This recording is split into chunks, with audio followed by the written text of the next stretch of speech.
We have just finished week 11 in the NFL season, and now it's time to really get cooking on the MVP discussion because now is the time to start campaigning for these quarterbacks because it is a quarterback award. But actually, the real question is this the year that a non QB wins the award? I think it is because there's not necessarily any standout, but let's look at who I think has the potential to really be a true candidate for the MVP. Let's start with the favorite, Jalen Hurts, coming off a big victory against the Chiefs on Monday Night Football. And here's my big thing about Jalen Hurts. He has a really easy schedule to kind of maintain this momentum and not necessarily get upset. I think, one, the Eagles are going to win the division. This was a huge win because this not only puts them a game ahead of the Cowboys in terms of their schedule, because if you look, they play they played at Kansas City, won that one. Well, now they play at home against Buffalo and San Fran. Let's say they lose to San Francisco. They still only have 2 losses on the season while the Cowboys have 3. Now, if the Cowboys were still to beat the Eagles, they would be tied in record, but I think the tiebreaker would go to the Eagles because of NFC losses. The Cowboys have lost more NFC games than the Eagles have because the Eagles would have only lost to the Jets, 49ers, and the Cowboys. That's only 2 NFC losses to the Cowboys, 3, which are Eagles, 49ers, and Cardinals. So ultimately, after the Dallas game, they play at Seattle, which could be tough. But I say they win that one. They're going to beat New York. They're going to beat Arizona, and then they play New York on the road, final game of the year, and that one might not even matter. So they have a very favorable schedule. They have to take care of business against the Bills and the 49ers. Do I see the Bills having a chance? No, not really. Unfortunately, I think if they win that one, they'll clinch the division because even if they lose to San Fran and lose to Dallas, the rest of those next 4 games are super favorable. And I think that's actually key for Jalen Hurts to win the MVP. I know I was just talking wins and losses, which is a team stat, but I think ultimately to win the MVP, you have to win your division. And I think Jalen Hurts is in the driver's seat. It's his award to lose. And ultimately, if they keep up these wins, they're going to get the first seed, in which will not only add another note to his MVP campaign, but ultimately he'll be sitting pretty for the postseason. But let's take it to second place in the NFC. You got Jared Goff. Do I think he has a shot? I think he does.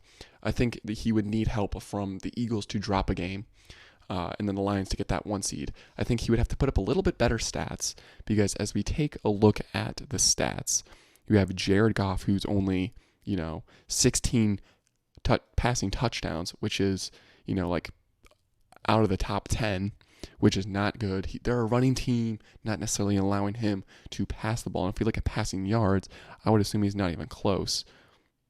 Whoa, actually, to my surprise, he's top 5 in passing yards.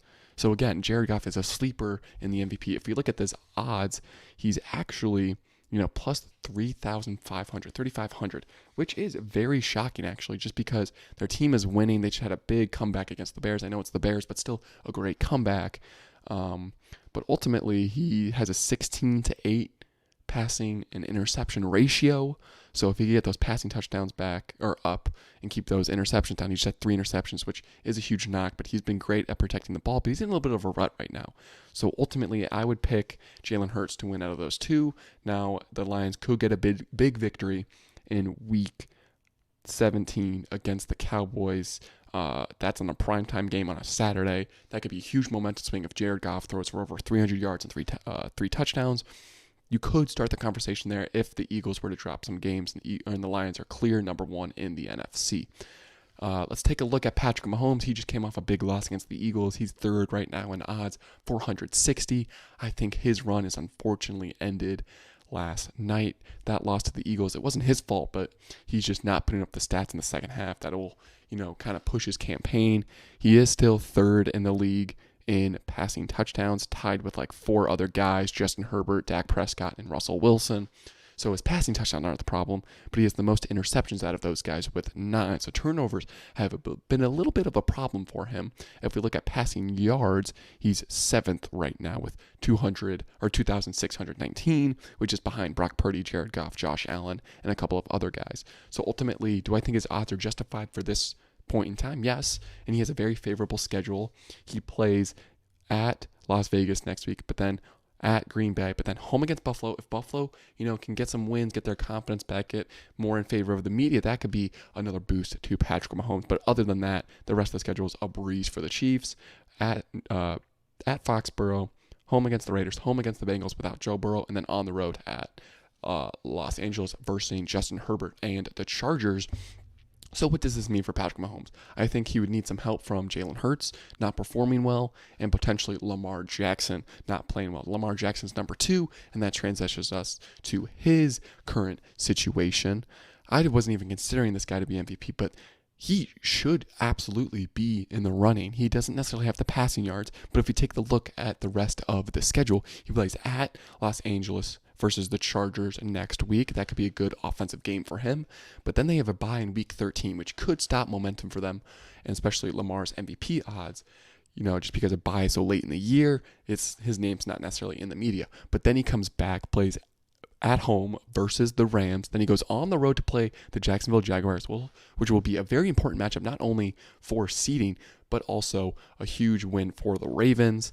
And then they probably play their biggest game of the year on the road in Santa Clara versus the 49ers on Christmas at 7:15. That is going to be one heck of a matchup. That is going to be crazy. And this could put, Lamar's stamp on his second MVP if he were to win that one, because that San Fran defense, if they're healthy, man, are they trouble. And especially on primetime, that would be huge. But then after that, they play at home versus Miami. Again, that's another matchup where they could put Lamar on the map if Miami keeps winning.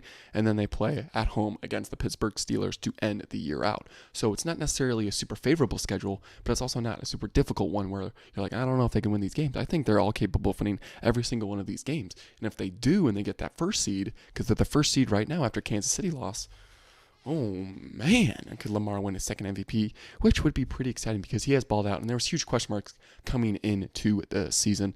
Honorable mention is Tua. I want to mention him real quick before I get to my absolute sleeper pick, because Tua has been balling, but he needs kind of wins against winning teams, because he hasn't necessarily had that signature performance against a big opponent.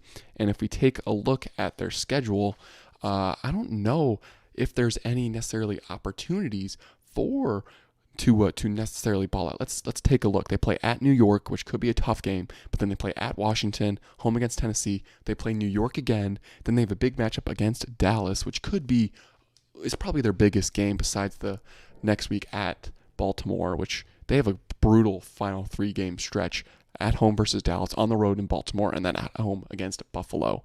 That could be a very touch end of the stretch, and that could kill momentum for Tua. If they win those games and he balls out, again, cooking, it all matters about momentum at the end of the year, especially because I think it's going to come down to the final few weeks. If Jalen Hurts drops some games in the next coming weeks, if he doesn't, it's going to be his award to lose. But getting to my sleeper pick of the MVP odds, I'm going to go with Dak Prescott. Now look, I may be biased. I understand biases are a real thing, but let's take a look at how he's been playing.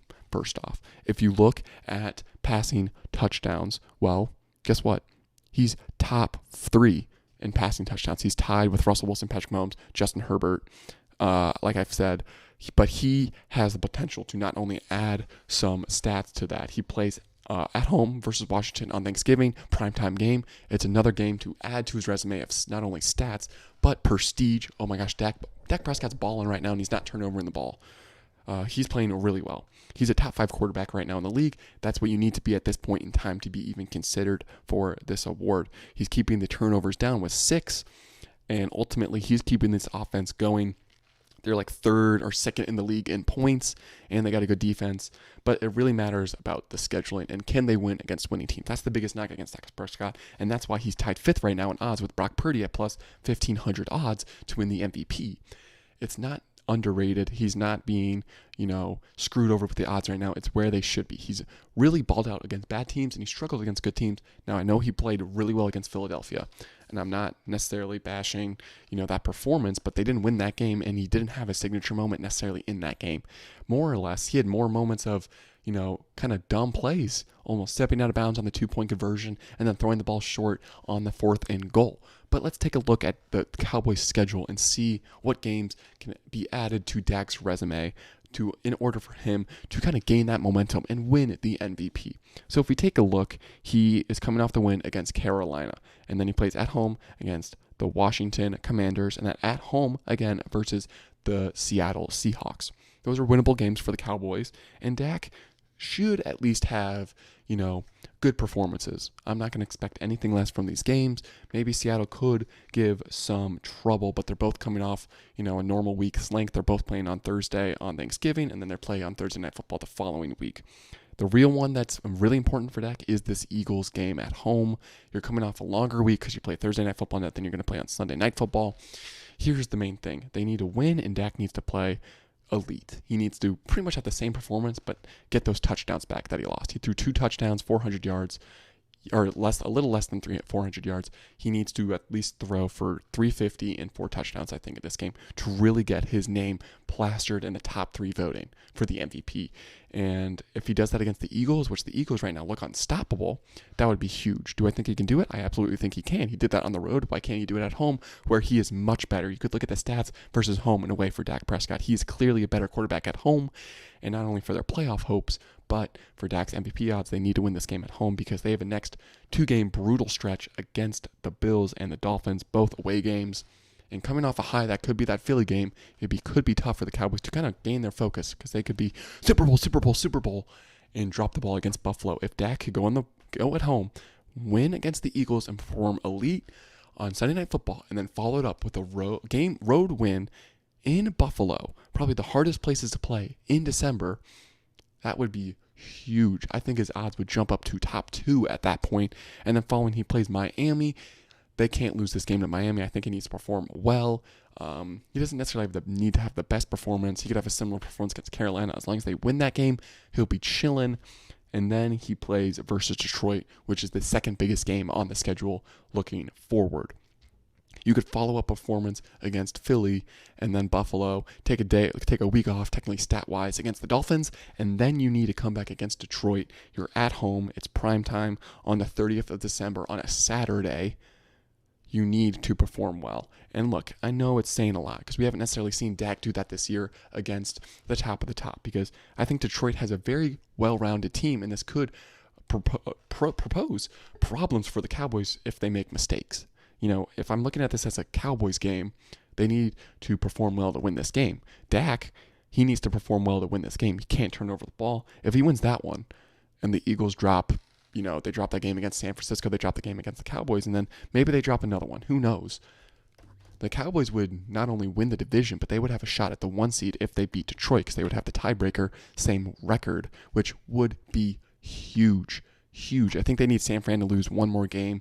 I don't know if they necessarily would do that or, be any fear. They play Seattle twice. Maybe Seattle. There's always pesky rivalry games in division, so we'll have to see. But, I think Dak has a really good chance, but it's ultimately they need to win these games for him to even be in the consideration for the award. He could ball out. He could average 400 yards passing and 4 touchdowns for the rest of the games, and if he doesn't win against Philly, there's no shot. It's going to be Jalen Hurts' award at that point because I think it really comes down to the NFC winner. If it's the Eagles, it's Jalen Hurts. If it's the Cowboys, it's Dak Prescott. I don't think any other quarterback really has a shot other than Lamar Jackson. Lamar Jackson balls out and keeps the 1st seed. There's a discussion there, and I think that would be between Dak, Hurts, or Lamar. So let me know what you guys think in the comments below. Who do you think is going to win the MVP? I'm picking right now Dak to be my sleeper pick, but if I had to lean one way, it's probably going to be Jalen Hurts because I don't see the Eagles really drop in any other games besides the Cowboys and maybe the 49ers. Even if that's the case, they'll still be a top 2 seed in the NFC, and that's huge for the MVP. So anyways, I'll see you guys in the next video.